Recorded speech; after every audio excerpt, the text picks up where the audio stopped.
The Bible Goes West by J.E. Tucker.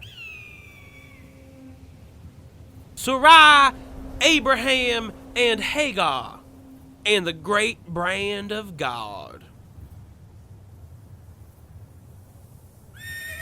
After these things, the judge came to Abraham in a fiery vision, saying, Fear not, Abraham. I am the shield, and thy exceedingly great reward. And Abraham said, My ranch hands mock my lack of fruit, even though I have chosen them to carry on my work. The word of the judge went as follows. They are help, and inherit they shall not. For he that shall come forth from your bowels shall be thy heir. The judge took Abraham out into a new and great field, saying, Look toward the heaven, and count the stars. Abraham started to count. Upon reaching the number 108, God stopped Abraham, as this was a rhetorical question, and Abraham was far too dumb to know it. Judge God said, I've taken you from the great Cheyenne to show you this land. I am giving it to you. Abraham said, How shall I know I inherit this land? The judge responded, Did a heifer kick you in the head, because I have told you that these lands are yours? Now leave this place and bring your family here. From this place, all of the west shall get supplies. Abraham said, What shall I call this land? The judge said, You shall call it Denver, and it shall be a land of plenty. But be warned that you and your kin will be strangers in a land that is not theirs. 4 generations shall they toil before crops will be of decent weight. Judge God vanished, and Abraham walked home, preparing for another wagon ride into the west.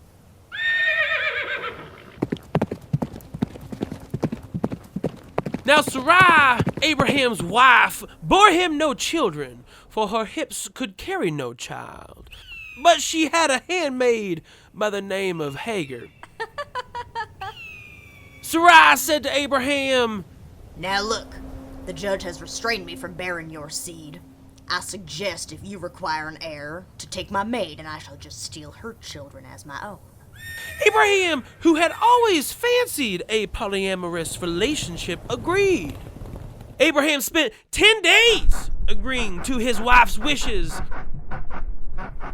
On the morning of the 10th day, Hagar vomited last night's chuck on the floor, and she was more pregnant than a breeding sow. Upon learning this, Sarai became jealous. She said unto Abraham, May the judge punish you for your sins. Abraham said, Whoa, this was your idea. I am literally doing what you told me. If this angers you, then take back your maid. Sarai grabbed hold of Hagar and brought her behind the barn.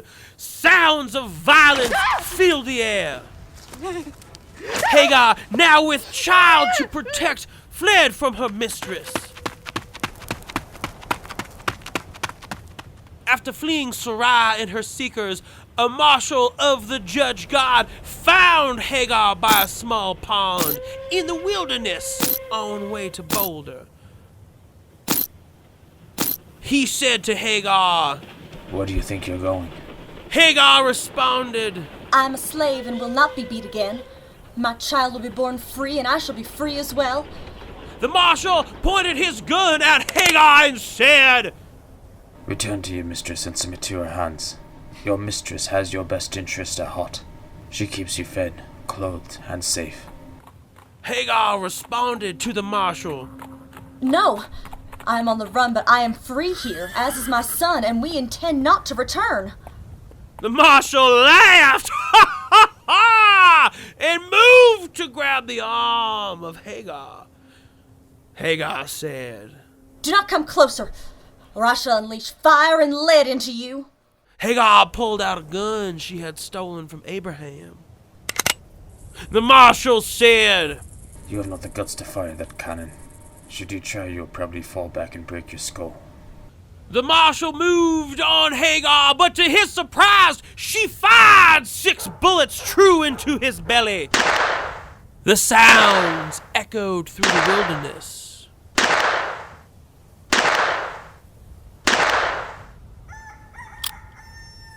Hagar knew the sound carried far, and she continued to run into the mountains. The marshal was found hours after. His cries of pain frightened children. His wounds had festered and turned black. There was no saving the judge's marshals, but he was too delirious to know. He cried, Save me. Save me. Save me. as the people of Abraham put the merciful bullet into his brain. Abraham's riders from that day on carried no slave, for even slave can wield the power and fury of the judge God to strike against their master.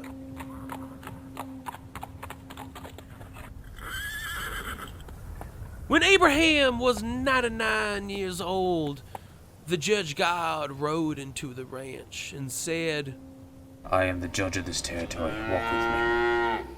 I will make a contract with you and your cattle dealings, and will multiply them greatly. My covenant is with you and your kin. You shall be a man with heads for sale. This contract between me and you will be everlasting, and I will give you the lands next to the Rockies to fulfill this contract. This is my request. For my blessing to your cattle ventures in this region. Every steer and heifer be branded. You shall brand the rear of the beast with hot iron once they're matured. Every cow in your claim.